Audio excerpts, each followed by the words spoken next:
Why did a German shepherd keep barking at a sealed coffin when everyone else had already said goodbye?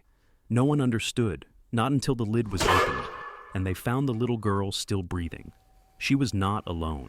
Something had Isa, stayed with her, voilà, through the cold, through the silence, through everything that was meant to Isa, end. voilà. This isn't just about death. It's about what remains fragile life, unshaken loyalty, and a miracle born in ice. If you believe animals sense what humans often mislike, subscribe and stay. Because what you're about to hear isn't just a story. It's a calling from the far side of a dream. The town of Oak Ridge, Vermont, sat quietly beneath a sky heavy with winter. For 2 days, the snow had not stopped falling, thick, wind-driven flakes that blanketed rooftops, buried the winding forest trails, and silenced the usual hum of life. By early morning, the trees bowed under the weight of ice, their branches brittle and still. It was in this frozen stillness that the Carter family's home stood modest, cedar-framed, and set just beyond the last row of town lights. The air inside was quiet, not with peace, but with absence. Lila Mae Carter had always been a sensitive child. At 6 years old, she had a quiet presence that lingered in a room even after she'd gone. Her pale skin bore a constant pink flush in the cold, and her shoulder-length blonde curls bounced when she moved, though lately she hadn't moved much. She spoke in a gentle voice and loved anything soft: blankets, snow, puppies. Olivia Carter, her mother, often said Lila was born with her ears open to the world, in ways others weren't. Lately, the little girl had grown quieter, staring longer at windows and hesitating in doorways. Olivia was a woman in her late 30s with weary eyes that had once danced when she laughed. The weight of raising a child, mostly alone, had carved soft lines around her mouth. Tall and slender, she carried herself with a quiet urgency. Life had hardened her through years of financial instability and the loss of her own mother, and though she tried to be warm, her concern often came out in sighs and tired glances. That night, she had found Lila standing by the window again, unmoving. "I heard something," Lila had whispered, barely audible. "What did you hear, honey?" Olivia had asked, already distracted, already walking away. A sound, like someone small, crying, outside, and then she had gone to bed. Or, so Olivia had thought. By the time the back door creaked open sometime after midnight, no one noticed. No one, except Shadow. Shadow was a German shepherd, 4 years old, with a black saddle coat and alert amber eyes. He had once been a certified therapy dog, trained to detect stress and respond to human emotional cues. After the sudden passing of his first handler, a veteran who had suffered a stroke, Shadow had been placed through a local rehabilitation program and eventually adopted by the Carters. Though his eyes were sharp, his demeanor was calm. He followed Lila everywhere, his movements purposeful and careful, like he understood the fragility of her world. The moment the cold air slipped through the open door, Shadow stirred from his blanket near the kitchen hearth. The scent hit him first, Lila's, familiar, then fading. He rose, muscles taut, and trotted to the back porch. By the time he reached the snow-covered yard, there were only traces of her steps, small, erratic indentations already dissolving in the wind. He barked once, sharply, then again louder, circling, sniffing frantically. His chest heaved with urgency. A third bark, then a whine, and finally a howl that tore across the frosted fences. But the night offered no answer. Just cold. 2 hours later, after the emergency call lit up the Oak Ridge search and rescue radio, they found her. Lila lay curled beside an old cedar tree at the edge of the woods. Her small body was wrapped in her gray coat, arms folded as though cradling something. Her lips were blue, her skin icy, and she wasn't moving. Among the responders was Nora Bell, a first response medic and the town's only veterinarian. In her early 40s, Nora was short and broad-shouldered, with reddish hair always pulled into a loose braid. Years of working with both animals and rural emergencies had given her a kind of blunt efficiency. But behind her firm tone and pragmatic hands was a story. Years ago, she had lost a young boy in a similar case-delayed hypothermia response. Since then, she had volunteered for every winter emergency alert. At the clinic, Nora took Lila into the small triage room, where outdated monitors and a narrow cot were all they had. The child was unresponsive, pupils fixed. The portable ECG picked up nothing. Nora and two aides tried for nearly 15 minutes, CPR, thermal pads, warm IV fluids. But the machines remained silent. Nora tried once more, shining a penlight directly into Lila's pupils. There was no reaction to the light. The ECG screen stayed flat. She paused, the cold seeping from her gloves into her fingers.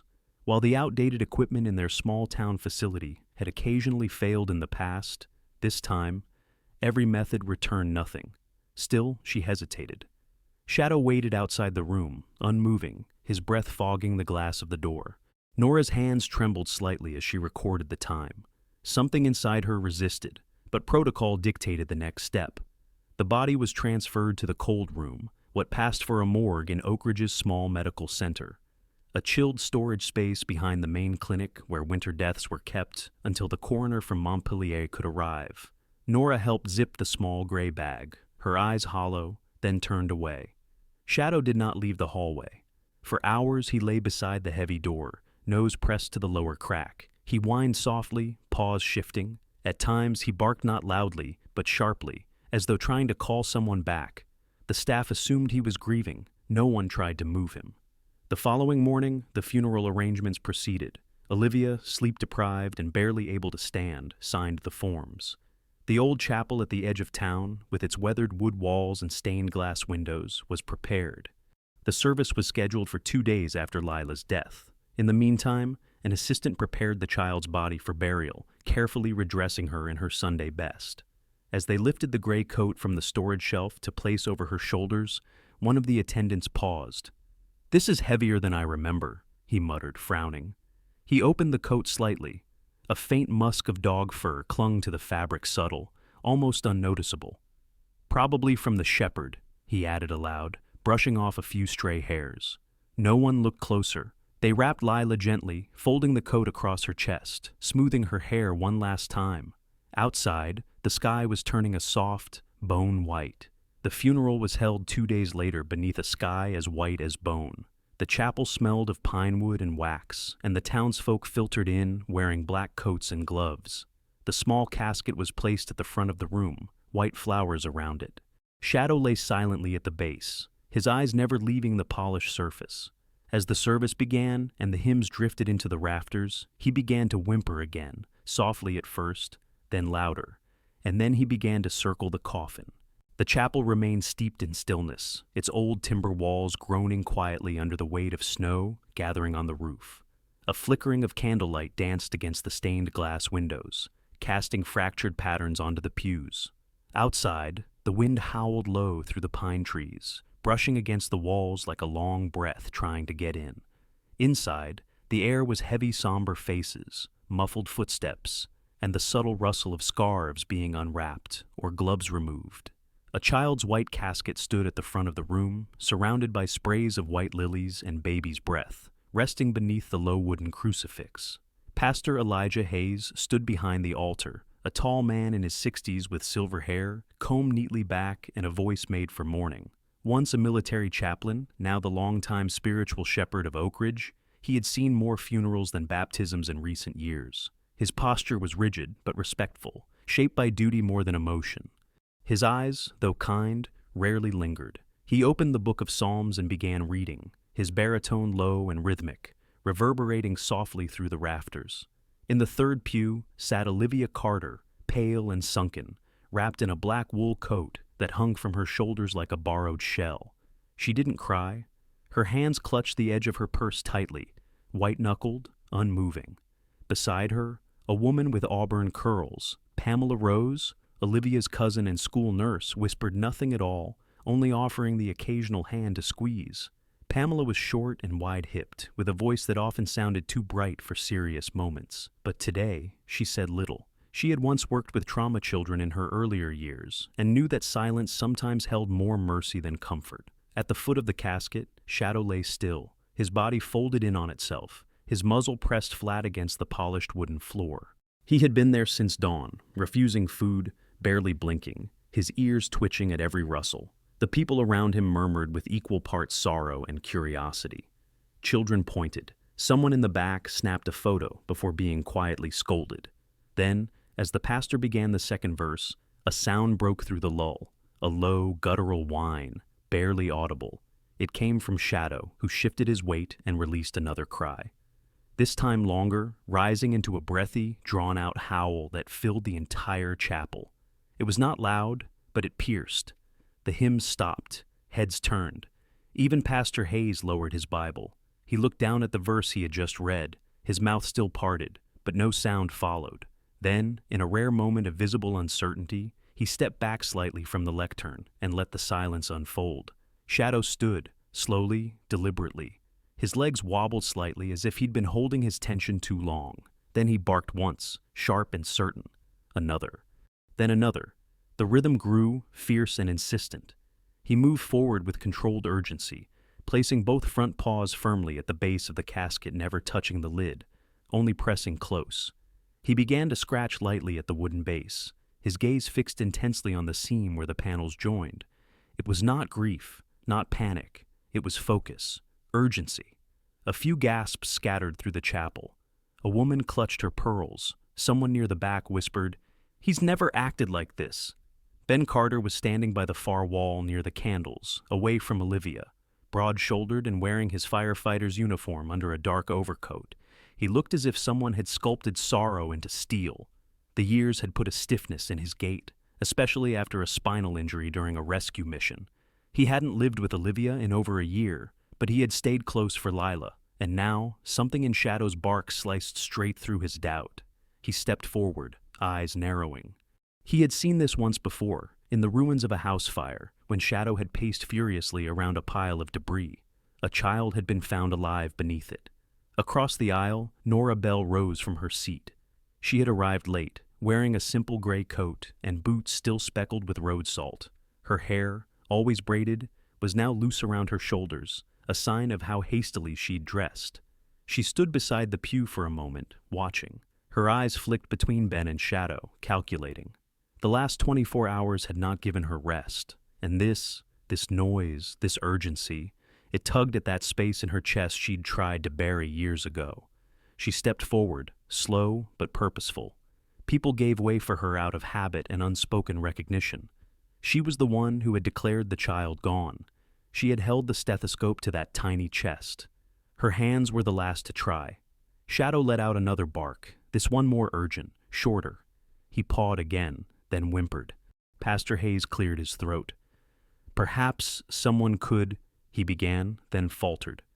His eyes swept the room, landing briefly on Olivia's unmoving figure, then on Nora's approach.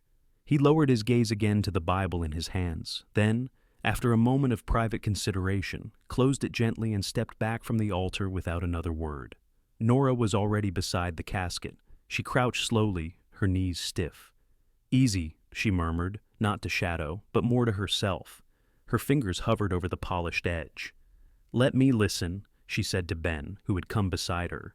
He gave a barely visible nod. From her coat pocket, Nora pulled a small penlight, the same one she had used 2 nights ago. Her hand shook as she turned it on. She didn't open the lid yet. She simply held her ear close to the edge of the casket, listening. A minute passed, then another. Most people were still standing. Olivia had not moved. Her eyes were vacant, but her shoulders trembled. And then Nora's body went still. She lifted her head, blinking. She motioned toward Ben. "Get someone to help," she said, voice low. Quietly.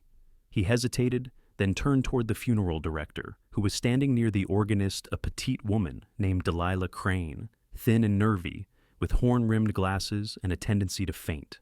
Delilah looked ready to do just that, but the funeral director, a balding man named Gerald Harper, who had worked in Oak Ridge for over 20 years, moved quickly. Gerald was tall, heavy-set, and known for his silence. He approached Nora with hesitant steps. "There's movement," Nora whispered. "And something else?" She stood fully now, her face pale. "We need to open the casket." A ripple passed through the room like a falling sheet. Pastor Hayes, for the first time in years, looked unsure. "Are you certain?" Nora didn't answer directly. Instead, she placed her palm gently over the center of the lid. Shadow backed away, tail lowered, but his eyes never wavered. "We need to open it," she repeated, this time more firmly. The moment the decision was made, the temperature in the chapel seemed to shift. A ripple of unease swept through the rows of pews like a draft of wind, stirring whispers and exchanged glances. Gerald Harper, the funeral director, wiped his palms on his trouser legs and moved with unhurried caution. His fingers trembled slightly as he approached the casket. Years of burying loved ones had given him a quiet, practiced steadiness, but never had he been asked to reverse what had already begun. He glanced toward Nora and Ben, both standing silently near the child-sized coffin, their postures rigid with urgency. Nora stepped forward, nodding once to Gerald. In the pale morning light spilling through the chapel's frosted windows, her face looked drawn, older than it had hours ago. Her breath was visible in the air. Gerald's assistant, a lean young man named Caleb Dwyer, with narrow shoulders and dark, downcast eyes, stood back respectfully. Caleb was new to the job, recently returned to Oak Ridge after 2 years at a funeral institute in Ohio. Raised by his grandmother, he'd always had a reverence for rituals and silence. But even he could sense something extraordinary unfolding. As Gerald reached for the first latch, a voice broke the silence. A middle-aged woman seated near the aisle, with short blonde hair and a sharp chin, turned to her neighbor and whispered, "This isn't right. Not during the service." Her words were hushed, more anxious than confrontational. But no one echoed her. No one moved to stop it. The chapel held its breath. Nora reached out to steady the lid as Gerald gently released the brass latches, each click resounding with the weight of finality. The hinges groaned softly as the casket lid lifted, inch by inch, revealing the small, still form inside. The scent of cold wood and fabric wafted up as light fell across Lila's pale face. Her cheeks bore the faint flush of winter, though her lips remained a dusky blue. Her eyes were closed, lashes soft against her skin, and her small hands were folded over her chest, fingers lightly curled. For a moment, no one moved. Even Shadow, who had crept quietly closer, stopped short, ears up, eyes locked onto the child. The room was breathless. Then, beneath the hush, a nearly imperceptible tremor fluttered at the corner of Lila's mouth. Nora's breath caught. She leaned in closer, fingers hovering just above the girl's nose, then to her wrist, then pressed her stethoscope once more against the small chest. Her expression sharpened. The room faded around her. She closed her eyes, straining. And then it came, a sound so faint it could be mistaken for memory. A beat. Another. The breath was weak, barely a whisper against the stethoscope, the kind of breath no machine could have caught the night before. A breath so thin it might have passed through snow unnoticed. But it was alive. "She's breathing," Nora whispered. "The rhythm is shallow, but it's there." She swallowed, then added more quietly, almost to herself, "That kind of breath, it's the kind the stethoscope would have missed. Last night it was silent, but now it's fragile, like frost. But real." Gasps echoed through the chapel. Olivia slumped forward, her head falling into Pamela's arms. Pastor Hayes staggered back another step, clutching the Bible to his chest as if to anchor himself in the face of something he had never encountered. Caleb dropped to his knees, tears already welling in his eyes. Gerald remained frozen, one hand still on the casket, unsure whether to close it again or leave it open forever. Shadow let out a long, low whimper. His body sank against the wood, head bowed, as if relief had finally softened his bones. And then they noticed the second movement. Tucked beside Lila, nestled in the crook of her coat, was a bundle of damp, trembling fur. A newborn puppy tiny, black and tan, with closed eyes and a faint twitch in its tail. Its body was warm, its ribs rising in quick, shallow breaths. Its paws were curled against Lila's chest, as if it had been born there. A threadbare piece of blanket had bunched around it, no one quite sure how or when. Someone whispered, "She brought it with her." Nora blinked, barely believing. "Maybe she heard it crying in the woods," she said quietly, "and couldn't leave it behind. Maybe it's the reason she left the house at all."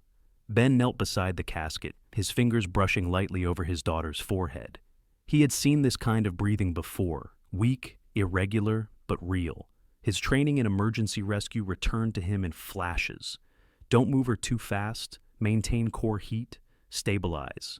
But this was his child, and no training accounted for the wildness in his chest. Nora looked at him and nodded, her voice low and firm again. "We need the ambulance, now."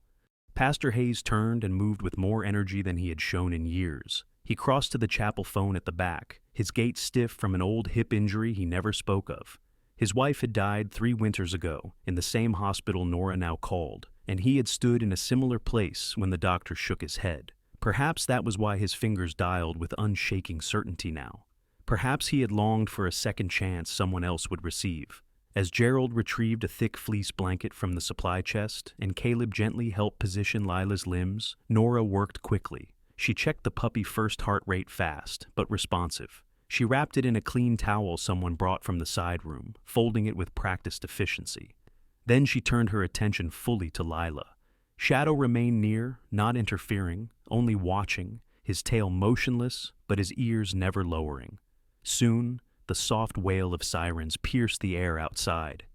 The doors of the chapel were thrown open as EMTs rushed in, led by a paramedic named Diane McClure, a stocky woman in her 50s with a stern voice and a tattoo of an oak tree hidden under her collar. Diane had worked with Nora before and trusted her instincts implicitly. She took one look at the scene and nodded. Within seconds, Lila was lifted onto a stretcher, still blanketed, with oxygen lines gently fitted under her nose. The puppy, still bundled tight, was handed to Nora, who didn't protest.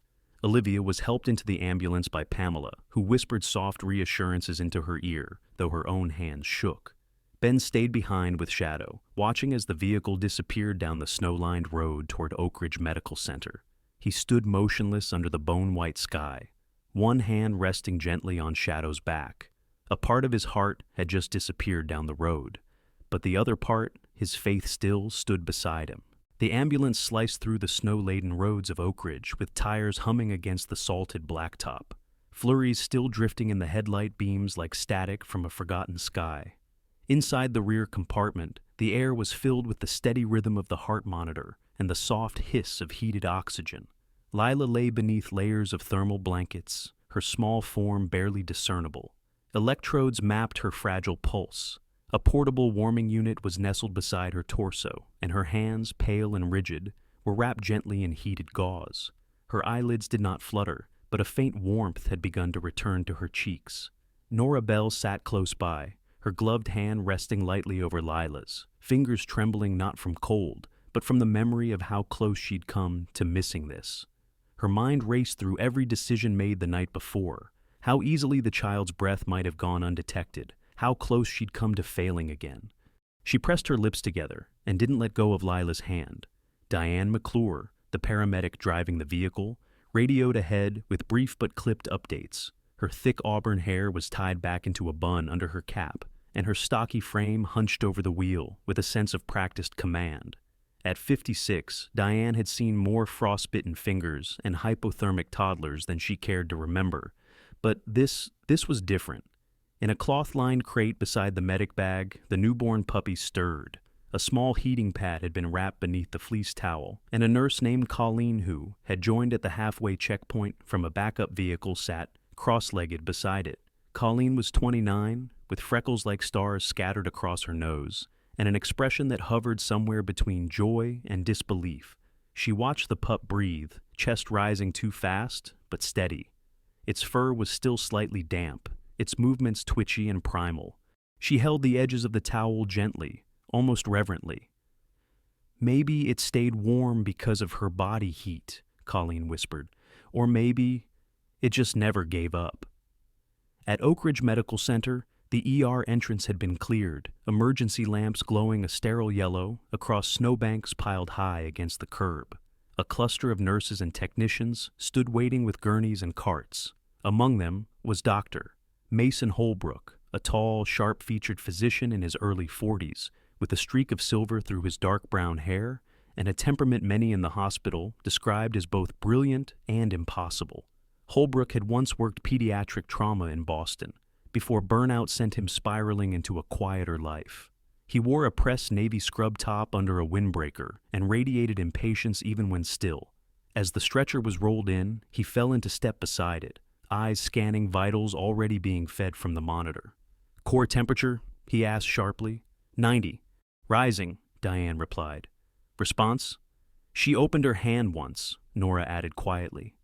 "Pupillary reflexes are sluggish, but present."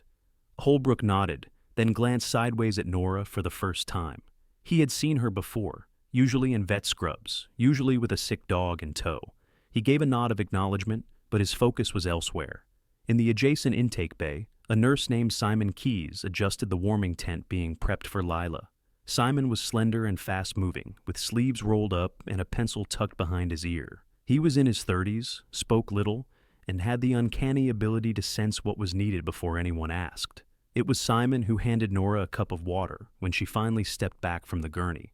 Down the hall, Colleen carried the puppy toward the veterinary wing, where Oak Ridge's modest animal care unit had agreed to monitor the tiny creature. Dr. Elise Navarro, the overnight vet, was already waiting. Elise was in her late 50s, olive-skinned, with short-cropped gray curls and a soft drawl that smoothed over even the worst emergencies. She met Colleen's eyes and gave a gentle nod. Without words, they moved into a room lined with heat lamps and soft pads, where the puppy was placed into a clear-walled incubator and gently monitored for respiratory distress. No one knew where the puppy had come from.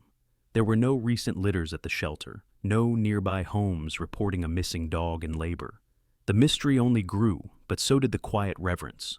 Word spread quickly, not through press, not through loud declarations, but in whispers among the nurses in the break room, through texts sent between parents, along the grocery store aisles. The shepherd dog found her. The little girl was alive in the casket. She had a puppy with her. The vet saved her. By sunset, the name Shadow was on everyone's lips. Children asked to see him. Local firefighters called to check on the girl.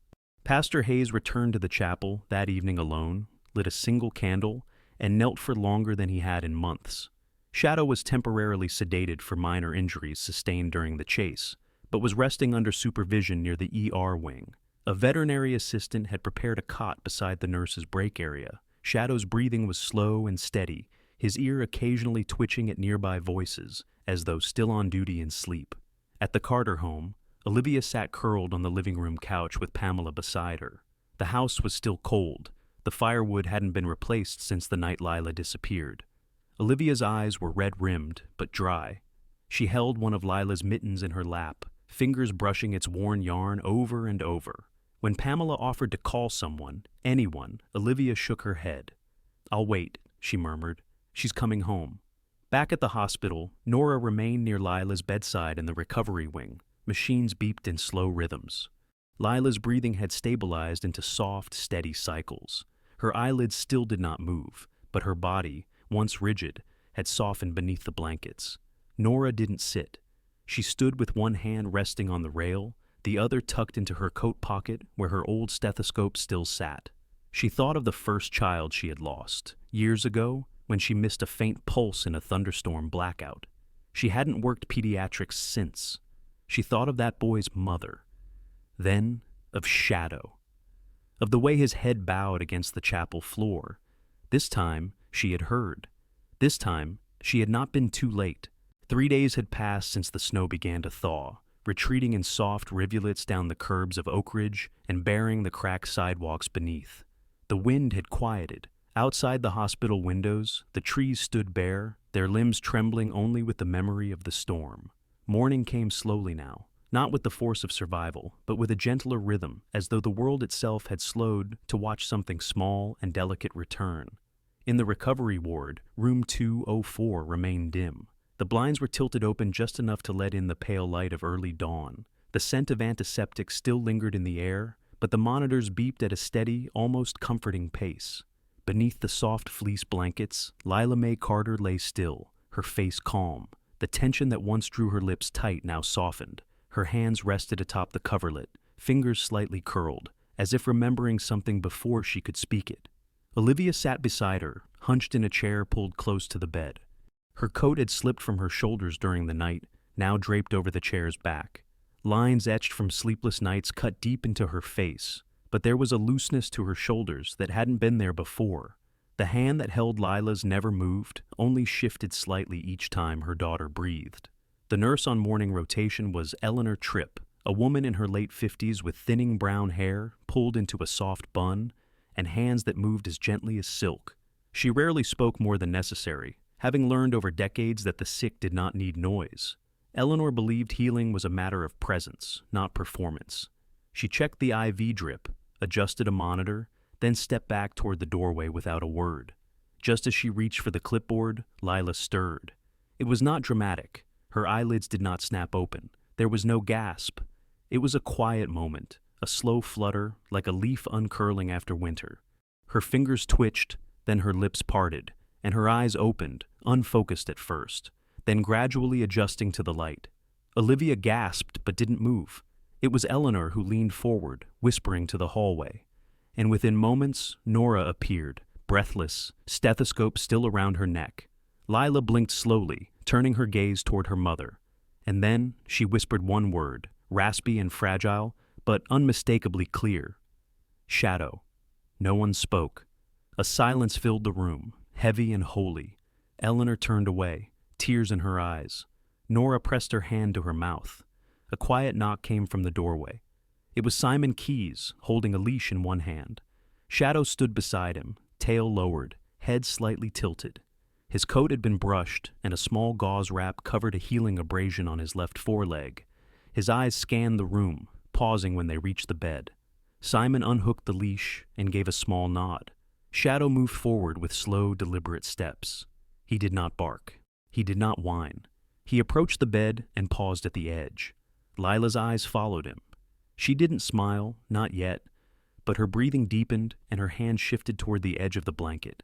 Shadow gently lifted his front paws onto the foot of the bed and rested his head atop Lila's ankle, his entire posture a gesture of stillness and belonging. The girl's lips curved into a faint, weary smile, the first since the snow. No one spoke. Olivia lowered her head and wept. At the nurse's station, Colleen sat beside the incubator, watching over the puppy. It had been 3 days, and he was gaining weight steadily now. The vet had confirmed he was healthy, if a little small for a winterborn. His coat had fluffed into a soft charcoal haze, and his paws twitched in sleep, as if chasing something already. The name had come easily. Ember, Olivia had said when asked. The last warm spark in the coldest night. Ember was not just a puppy. He had become a quiet pulse in the ward. Even janitors would pause mid-shift, hands on mops, just to watch the little creature twitch in dreams. Some believed he was dreaming of the snow, the night he lived when no one else should have. Earlier that morning, Nora and Simon had met briefly in the hallway near the break room. Between sips of stale coffee and scribbled notes, a new kind of plan took shape. They spoke not only of recovery, but of healing, of how animals like Shadow and maybe Ember one day could help Lila reclaim her voice, her movement, her place in a world that had gone too still. Nora, sitting beside the hallway window just outside room 204, watched through the glass. Her coat was folded in her lap, and her boots were still damp from the early snow melt outside. She hadn't left the hospital since the ambulance arrived. She had showered once. Coffee had stopped being warm hours ago. But none of that mattered. She was watching a scene she had never thought she would witness. A child returned, a dog guarding, a mother remembering how to breathe. Dr. Holbrook passed her with a tablet in hand, pausing only briefly. "You staying on the case?" he asked. "I'm not leaving," Nora replied. Holbrook nodded. "You should think about joining the trauma therapy board," he said over his shoulder. "They're looking to add an animal-assisted unit." Nora didn't answer immediately, but her gaze didn't leave the glass. Inside the room, Shadow shifted only to rest his chin more securely against the blanket. Later that afternoon, as the sun stretched low across the mountains, Olivia was given a file of post-discharge recommendations. Among them, printed in crisp lettering, was a proposed therapy plan co-developed by Nora and Simon, an emotional recovery protocol involving canine-assisted sessions, gentle reintroduction to safe environments, and guided communication through animal companionship. It was radical for a town like Oak Ridge, but no one questioned it. At the bottom of the form was a name, Shadow, assigned as therapy partner. The last of the snow had melted into the soil, leaving behind wet footprints on the sidewalks of Oak Ridge and the smell of thawed earth rising faintly in the breeze. Spring came quietly, not with a flourish, but like a breath drawn slowly after holding it too long. The town, in its rhythm of stillness and routine, began to move again, but softer, as if Oak Ridge itself remembered the hush of the chapel that morning when a child came back from silence. Weeks passed. At first, Lila's steps were slow, uneven, her legs stiff from the long sleep, and her muscles unsure of gravity. She would reach for walls, for railings, for familiar cloth, but Shadow was always near. The German Shepherd walked beside her like a metronome, never rushing, never stopping. His stride a calming guide she could measure her own against. He had resumed his training vest, though now with a new patch stitched into the side. Companion. Not just a dog, not quite a guardian, but something in between. An echo of trust that never left her side. Ember had grown, though not much. He remained small-boned, with thick dark fur and pale paws that made him look dipped in ash. His eyes, now open wide, still carried the newborn gloss of wonder. He stumbled more than he walked, often chasing Shadow's tail or crawling beneath Lila's chair to nap in the tangle of her shoelaces. The bond between the three had knitted in ways no adult could explain. Sometimes, when Lila cried in her sleep, it was Ember's wet nose, not words, that woke her gently back. Speech returned in fragments, single words first, then names, then questions that came and went like wind through open windows. Her therapist, an older woman named Maren Wexler Slender, with salt-colored hair always pulled into a looped braid, took things slowly. Maren had once worked with children in post-evacuation centers after the wildfires on the West Coast. She had a voice that rarely rose above a whisper, and eyes that could sit in silence longer than most people could bear. With Lila, she introduced words like they were seeds, carefully, without rush. She let the girl choose when to plant them. Each therapy session began with Shadow beside Lila's chair. Ember, too restless for formality, often bounced between them or curled in a patch of sunlight by the window. A simple phrase would be practiced, repeated, and rewarded with a gentle nudge from a paw or a lick across the wrist. Lila smiled more often now, even if the sound of her voice still came like snowmelt. Slow, tentative, but flowing. At night, Olivia would watch her daughter sleep, hand resting lightly on Shadow's broad back, his breathing deep and steady. Sometimes, Lila's fingers curled in his fur even as she dreamed. The nightmares hadn't vanished, but they no longer owned her. They had become quieter, like passing shadows instead of storms. The Carter house slowly shifted with the season. The hearth that had sat cold for weeks now burned each evening. Toys returned to the living room floor. The scent of oatmeal and cinnamon came from the kitchen again. And on the mantel above the fireplace, a new photograph was framed. Lila, in a pale yellow dress, seated between Shadow and Ember, both dogs leaning slightly toward her, as if they knew the moment mattered. When Olivia began planning a small gathering, it was not out of celebration, but recognition. Something had changed, not just for her family, but for the town. The event was set for a Saturday morning in April, inside the same wooden chapel where everything had once nearly ended. The chapel's old boards creaked softly under the feet of the guests. The sunlight stained the pews golden through the windows, casting shadows that moved with the wind. Pastor Hayes stood near the front, his posture still formal, though his hands trembled slightly as they held the modest plaque wrapped in navy ribbon. His voice, when it spoke, was quiet. He did not raise it. He didn't need to.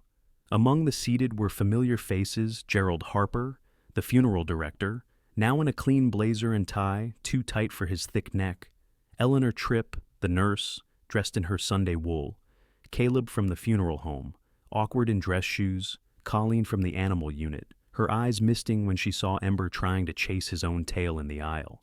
When Lila entered, she did not walk alone. Shadow trotted beside her, steady and composed. Ember followed, slightly tangled in his own leash, tongue lolling, ears too big for his head. Lila wore a simple linen dress and a ribbon in her hair. Her expression was quiet, not shy, more like reverent, as if she could still feel the echoes in the floor beneath her. Pastor Hayes presented the plaque slowly. It read, "For hearing what others could not, for standing between silence and life, in gratitude to Shadow protector, listener, friend." Shadow didn't flinch as it was laid before him. He didn't move as Lila leaned close and gently placed her hand over the engraving. Nora stood in the back of the chapel, not taking a seat, her hands tucked into her coat pockets, her eyes glinting with a tired, proud light. When Olivia found her after the ceremony, she didn't speak right away. She simply reached out and took Nora's hand, lacing their fingers without a word. Nora gave a small, almost imperceptible nod and remained where she was, watching, not leading. As the guests filtered out into the warming air, laughter and low voices returned to the courtyard. Lila stayed behind for a moment. She stepped outside the chapel doors and sat quietly on the broad stone steps, her legs swinging slightly above the gravel path. Ember curled against her side, and Shadow lowered himself slowly to the ground beside them, back legs tucked under, ears soft and low. The sky overhead was pale, streaked with blue and soft gold. Birds moved through the branches above. Somewhere far off, a bell rang once, then fell silent. Lila leaned forward, wrapped her arms around both dogs, her cheek pressed against Shadow's thick fur. Her lips barely moved, but if someone had been close enough, they might have heard it, quiet, not sad, just true. She still heard the barking, even now, even after everything, from beyond the dream. Sometimes, the smallest lives and quietest voices remind us what truly matters: kindness, loyalty, and the courage to listen when others turn away. In our busy world, how often do we miss the silent calls for help around us? If this story touched your heart, please like, share, and subscribe to support more stories like this. Leave a comment below. Do you believe animals can sense things we can't? And have you ever witnessed a moment that felt like a second chance? We'd love to hear your story.